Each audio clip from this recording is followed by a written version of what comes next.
Hello, this is my final project. I'm Juan Gonzalez. I'm going to begin with my research process.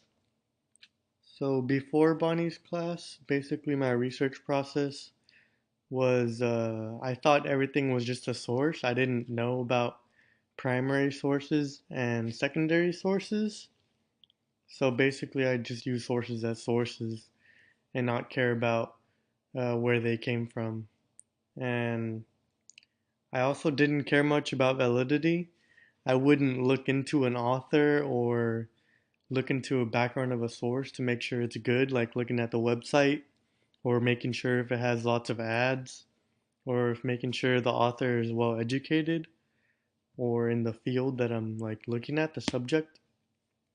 Okay, and the first thing I learned was about secondary and primary sources. So I'm going to show you a primary source. This is a Charlie Manson video I had. This is one of his first interviews. Well, when company comes, you always stick the dirt in the back. So this is one of his first interviews where they interview Manson basically about his thoughts on death row because he was on death row at a point, and basically primary sources use them to cover what you didn't get covered in the secondary sources. So this is where you get to hear directly from Manson and what he has to say about it instead of reading what others have to say about him and the events that happened. And I'm going to show you another primary source. This was an interview with High Society, and I like this one because you get to see more of what Manson says and you get the direct words and way more questions about way more subjects than this 4-minute video could cover. And how this works, secondary and primary. Actually, also, here's a secondary source I used. This is a book by Diane Lake, which is one of the family members of the Manson family. And how this works basically is you can differentiate what you're looking for and what you're missing basically from the secondary sources. You can go into primary sources and know what you're looking for. And how I applied it is I would look for keywords of information that I was looking for to answer my question, which was how did Manson get his followers to follow him?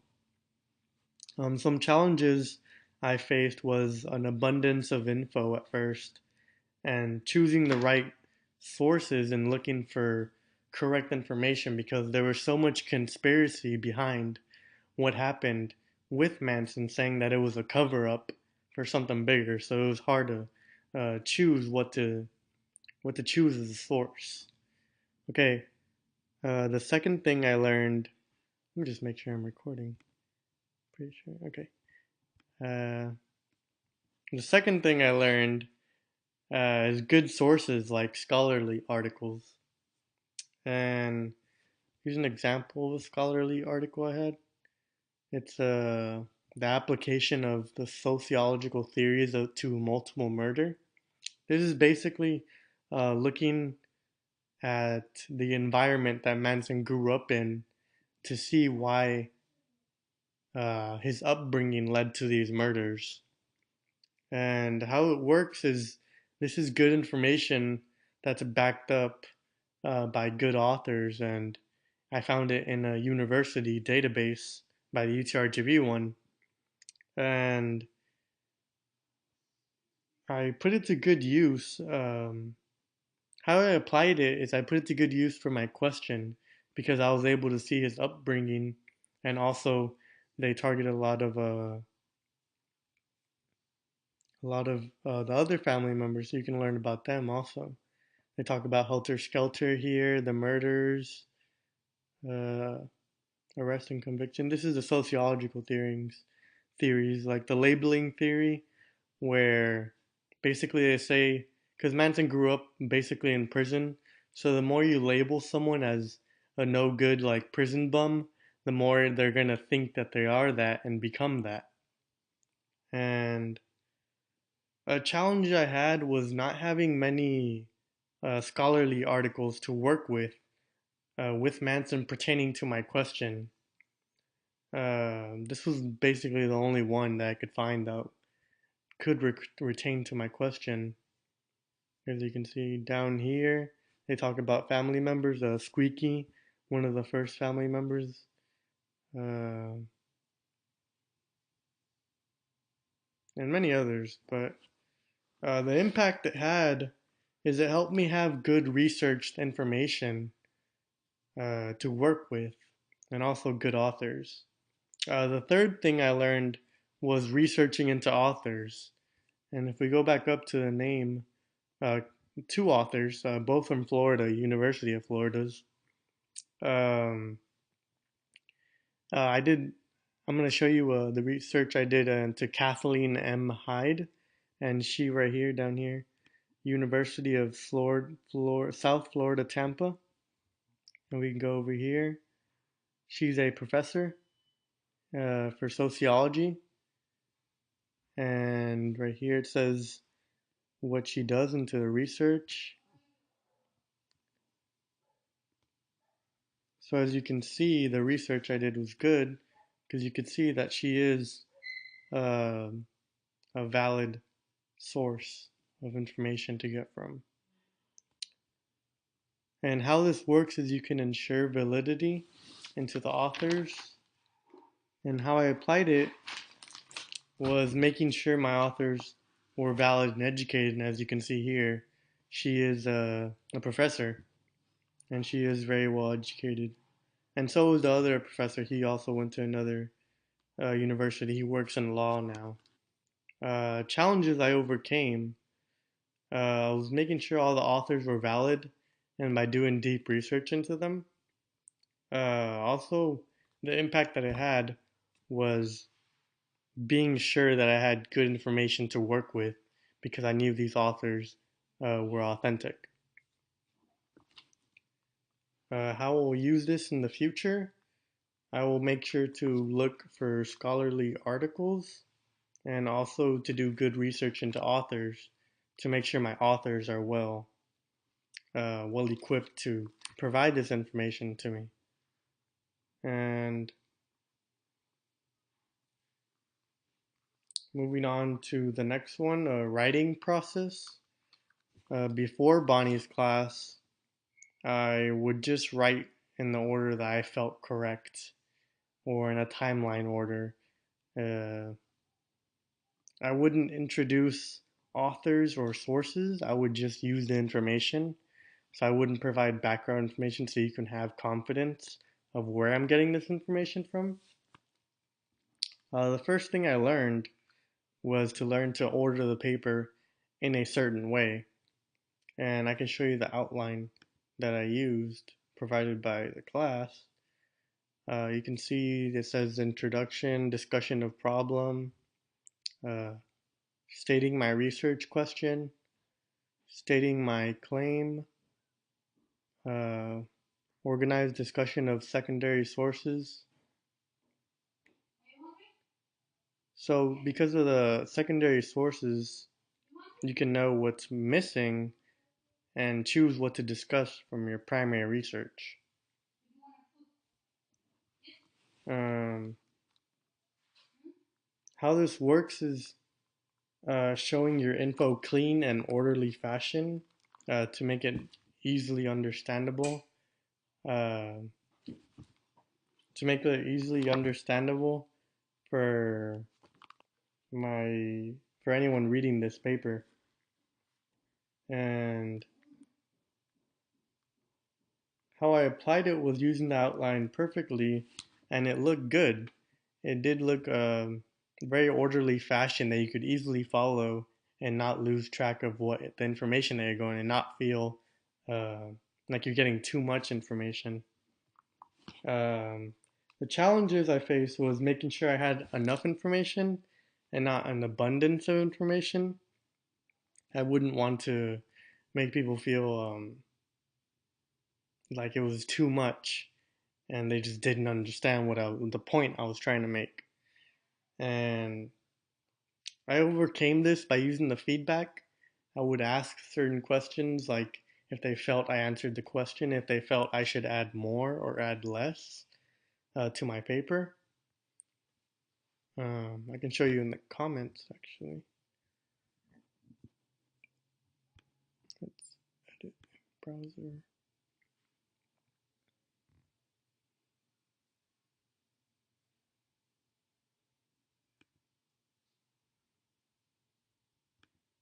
Review, show comments.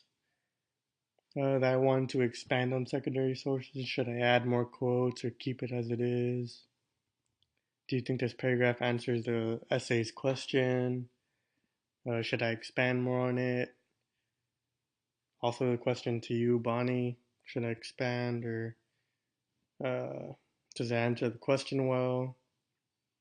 And the impact this had was making sure my paper was ordered well with introducing sources and using the primary sources to cover what the secondary didn't cover, and also just to hear from Manson himself. And the second thing I learned was introducing sources, authors, and their background when talking about them. So I'll go down to my paper to show. We have right here a scholarly article, Charles Manson and the Family. I introduce it. I introduce the authors, that they went to separate universities, and then I also have more over here. Diane Lake's book. I introduce her. Um, her validity because she was in the family. Um, Neil Sanders, I introduced him. I introduced the book. Now is the only thing that's real. Right here. It's a re-examination of the murders, going more into the mafia side of the story. And then how this works is it lets your audience know of the validity and they can have confidence in the information because they know where you're getting it from. And how I applied it was introducing sources before showing information and also providing my own like original thought to it. Challenges that I overcame were making sure my authors were valid and overcome by doing extensive research on them. Um,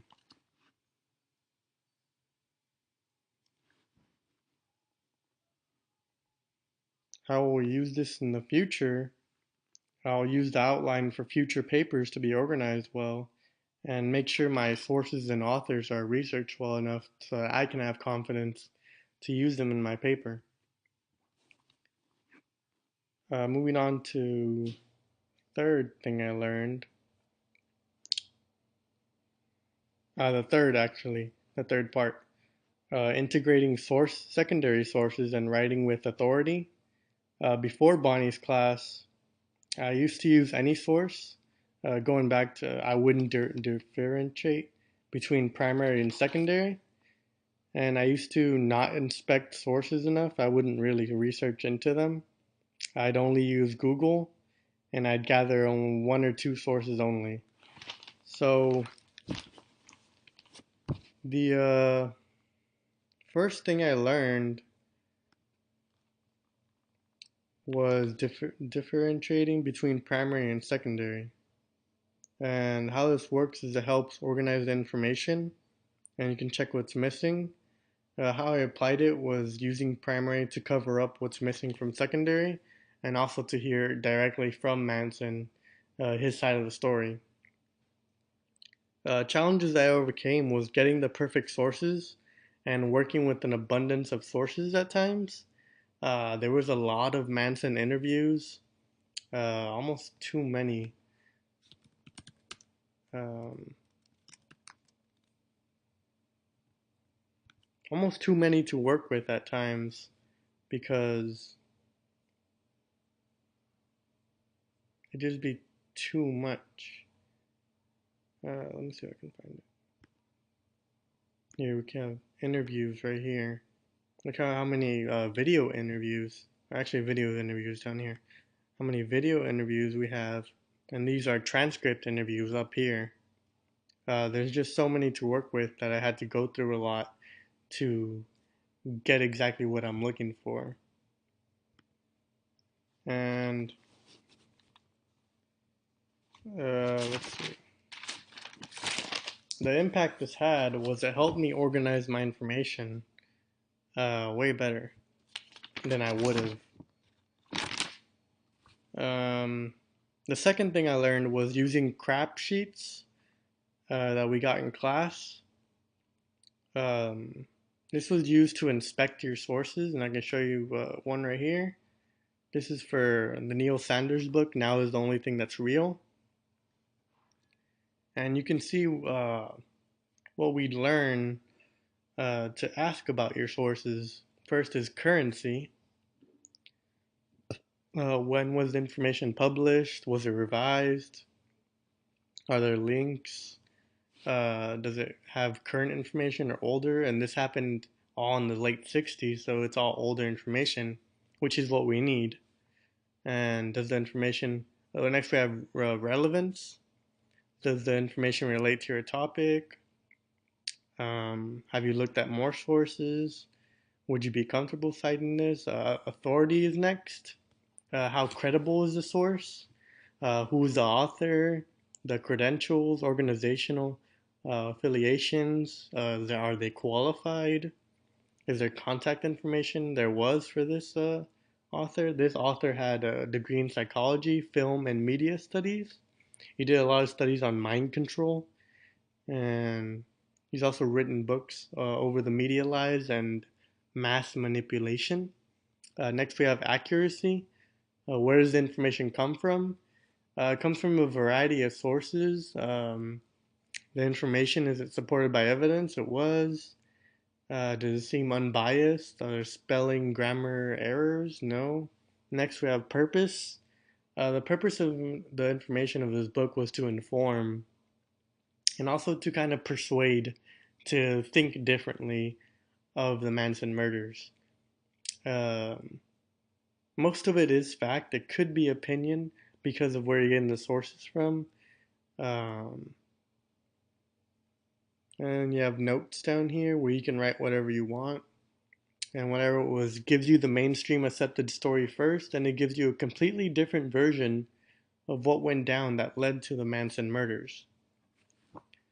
How this works is it helps with seeking validity of a source and author. How I applied it was using crap sheets for each source. Challenges and how I overcame was having to change sources if I found better, because I remember struggling with a few sources and having to look for a good one to really use. Because of the crap sheets, they would make me realize that they weren't that good. Impact it had, it helped me be confident in the info I was writing about. And here I have another crap sheet we can look at. This was over Diane Lake's book, Member of the Family. She was a member of the family who wrote a book later, really pushing the helter-skelter theory, which is the mainstream story of Manson being a hippie cult leader. And next, I'll move on to a third thing I learned, which was using university databases and Google Scholar instead of just Googling sources. I can show you, this is the university's library resources. So I already have Charles Manson here. We're going to search it. And we can go over here. We can go to scholarly and peer-reviewed so we can get some good sources. So we go, and this is about Nixon and the media and Charles Manson. And here we have the one that I got, which was Charles Manson and the application of sociological theories to multiple murder. And here we can see we go down here, and there's not many that really tie to what I'm talking about. Here he tries out for like a band. Not much. The rest is just other stuff that doesn't really tie to Manson. And we can go to Google Scholar and type in Charles Manson as well. Um, we don't really find much about Manson actually. We found a book. I couldn't really find anything when I was searching here. Um, that smells like a cover up if you ask me, but how it works is you get quality sources from reliable databases and authors. So, how I applied this was using these databases to look for good secondary sources. Challenges that I overcame was not finding many scholarly articles on Manson. Mostly, there's a lot of books on him. Manson, in an interview, he even says himself there's over like 40 or 50 books on him because it started making a lot of money, his case, which was why it was basically railroaded because his case was so interesting. The impact it had, it helped me find good information on the scholarly articles I did, and it made me look harder for other secondary sources because there wasn't many scholarly articles on him, which is odd to me, I would say. And after this class, I will use university databases and Google Scholar to get good secondary sources. And I think that is it. Yes. Thank you very much.